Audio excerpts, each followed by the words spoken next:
Hey guys, welcome to our channel. So I got a question yesterday from Steve, and Steve's been with us from the beginning of all this. And he's been a great contributor to our system that we use right now. And he had a question for me, and I answered it. I posted an answer, but I think that since he's such an important part of this channel, it warrants um, going into detail. So we're going to stick with the question here. How much of this do you believe? How much of this do you believe, he says. Well, Steve, I think first we should define our terms. All right. So if we go to the dictionary and look at believe, how about accept something as true, feel sure of the truth, or hold something as an opinion, think, or suppose? Well, feel here being the key word. My feelings don't matter. And think or suppose, we definitely don't think or suppose. We'll just stop there for a moment. So to believe something,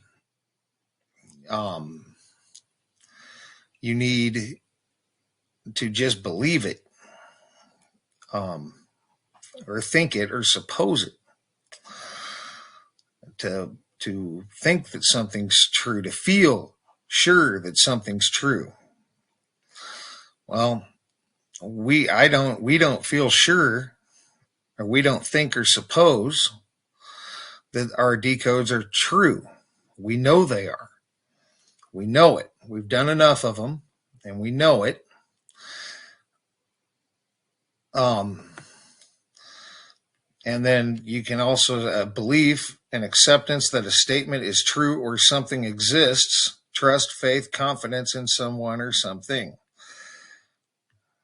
Well, I don't have to have trust or faith or confidence in our system, and I don't have to accept that it's true. We know it is. And know is be aware of through observation, inquiry, or information. That's the definition that's important. And through observation, inquiry, and information, we are aware that the stuff that we're finding in these Mandela effects is really there. So once you extract what actually changed in something and run it like a code, we can prove every step of the way that what's there is there. It can't be argued. And let's go back to belief for a second. Belief doesn't really mean a whole lot. If you jump off of the Empire State Building proclaiming that you don't believe in gravity, that's not going to stop you from hitting the concrete and hurting yourself or dying in some realities, right? So you can argue the term gravity. You can argue what the force is that is going to pull you down if you jump, but you can't, there's no getting around. If you jump and you don't have some sort of a parachute or a glider, you're going to go straight to the ground, and it doesn't matter what you believe. It absolutely doesn't, because the facts are the facts. So the people on the Titanic, assuming that was a real thing and not something they made up, a lot of those passengers believed that the ship was unsinkable. but that didn't stop them from ending up in the ocean. So, because what they believed didn't matter. It was billed as an unsinkable ship, and some people believed it was, but it absolutely wasn't. That's the fact. Their belief didn't matter. How they felt didn't matter. And if you jump off of a tall building, it doesn't matter. If you feel that gravity isn't real, you're still going to go straight down. You're going to get hurt. I don't recommend it. So, belief is different than knowing. So, in knowledge, facts, information, and skills acquired by a person through experience or education and theoretical or practical understanding of a subject. Well, we've gained that through all these decodes. Awareness or familiarity gained by experience of a fact or situation. We've gained that.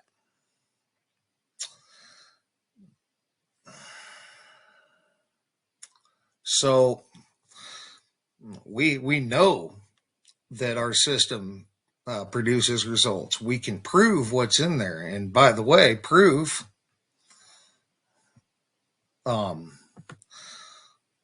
evidence. Well, let's just go with evidence. Evidence, the available body of facts or information indicating whether a belief or proposition is true or valid. Okay.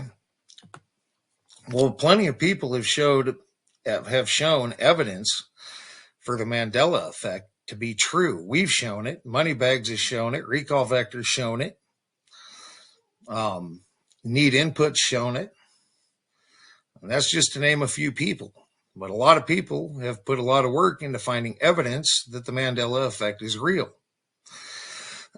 So we know that the Mandela effect is real. We don't believe it. We know it to be true. All right.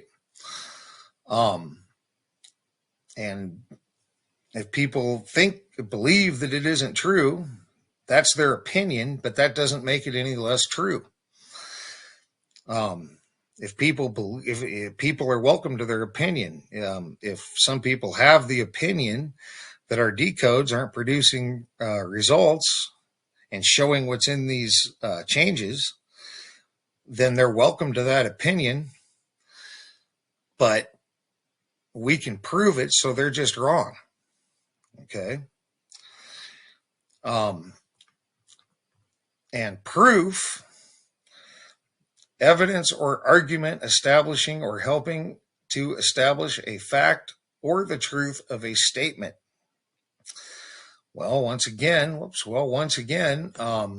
plenty of people have provided plenty of evidence proving the Mandela effect. And we can prove every step of the way. We can extract the changes. For example, Manwich. The only thing that changed there was M and N. An M changed to an N. The rest of it is still the same. I could go down the list of the 13 we've got so far. We're working on 14 that we've established a connection when we ran the gematria check. And we can prove that connection. So we not only know what's in the changes, if you extract the changes, we can prove what's in the changes. And if you figure out the who's and what's through your decode, then we can prove how they connect through the gematria calculator if you put them into the number categories. That's proof.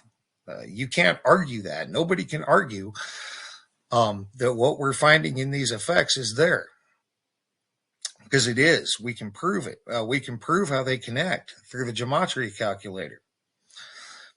Now, this is where we get into belief, because we think our theory is that some of these changes, not all of them, but some of them are caused by quantum computers.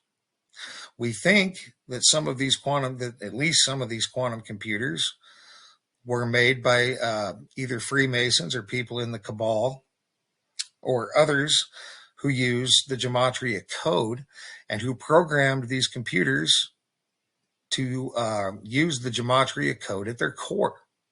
So when they leave the code, you can find out who's and what's, who ran the calculation, what they calculated, and you can also connect it to other changes made by other quantum computers running the same code, like a weave, like a web. So, and we believe that these changes that we're connecting 13 so far, working on 14, were made with a quantum computer. Now, we can't actually prove that without getting our hands on a quantum computer, right? We'd have to get a hold of a quantum computer and make a calculation ourselves and then go pinpoint the change that it made and then show what we calculated. And I don't know if we'll ever be able to do that, but we provided a lot of evidence for our theory. So I guess that's all we believe, is that some of these changes were caused by quantum computers running the gematria code, calculating things, not necessarily good things. And they, everything from, protein coding genes, a lot of it, medical facilities, certain chemicals, certain elements on the periodic table, artificial intelligence, a lot of military stuff, all sorts of stuff. And it's all there. And those are common through all the effects we've decoded so far.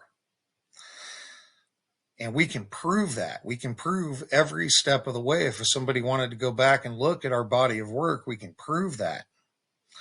It can't be argued. You can't argue that that stuff isn't there. You can't argue that they don't connect if you run them through the gematria calculator. You can't, that can't be argued. The only thing you can argue is why. So I guess this is what we believe versus what we know. Well, we know that our decodes are good. We know what's in these changes. We know that these changes connect if you run them through the gematria calculator. And we believe, or our theory is, that quantum computers are causing some of these changes. And the quantum computers are programmed to run the gematria code at their core. That's all that we believe. And I think that would be a tough theory to argue against, given the evidence we provided so far. But everyone's welcome to their own opinion. So, and I guess there's one more thing I will address, and that is the fact that somebody, Aaron Rocha, and of course I made a video on this other fella, Rocha, who wanted to debate, but I'm not going to get into that. But this Aaron person said that our view counts are really low. And they are. They're dismal, in fact. But sometimes when you're flying over the target, that's when you get hit the hardest. And I think we're definitely flying over the target. So that's what I would expect. And it's fine. Unless they dip to 0 and 0 and 0, I'm going to keep doing these videos. I'm going to keep doing this work until I decide that I'm over it and done, and that I've done enough. So that's going to be on me and nobody else. But I guess I'm just throwing that in there because, Steve piped up and said something and I ignored it. So thank you, Steve. I've come to the point where I just ignore the trolls myself, but I'll address it here. So to recap, we don't believe in our system. We don't believe in what is in these changes. We don't believe that they connect to each other. And not only in the gematria decode, they're not only in the gematria check, but also in the stuff. Steve pointed out that these were coming up in categories, and these same categories are running through all of the changes. And some of the stuff is the same, different protein coding genes, medical facilities, like I said, chemicals, all this stuff, all of it. Some of the technology that's in here, the military stuff, it connects that way. And I know that that's the case, and I know that there's something to it. And so that's what we know. And we know that they connect in the gematria. So we know all that. And we know the Mandela effect is real. We've seen plenty of evidence, and we know it's real. The only thing that we believe, like I said, just recapping here, is that some of these changes are caused by quantum computers. Other changes are probably caused by death. Maybe the planet goes extinct, some kind of an extinction level event, and we all shift. There's other factors that are going to play into some of these other effects, but we're focused on the ones that we can run through these categories and show evidence that a quantum computer designed with the gematria code caused. If we find one that doesn't fit the pattern, then that particular change was caused by something else. But we've got a lot of proof. Again, we proved it every single step of the way. And that's undisputable. That proof is undisputable. You can't dispute the proof. You can argue why the stuff is there. You can argue why it all connects. But you can't argue that it's there, and you can't argue that it connects, if that makes any sense. So I'm going to try to end this video at that.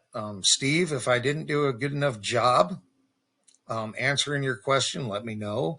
If you want to elaborate, do so. Absolutely. And I'll be happy to try to answer any question you have. So that's going to be it for this one. And I'll try to get the artificial intelligence search out sometime today for the Manwich, so we can move on with that. But for now, guys, hopefully this explains what we believe versus what we know. So for now, guys, thanks for all your thumbs up, thumbs down when appropriate. Thanks for all your comments, leads, feedback, and subscriptions. And thanks for watching, guys. And for now, you guys have a great rest of your day.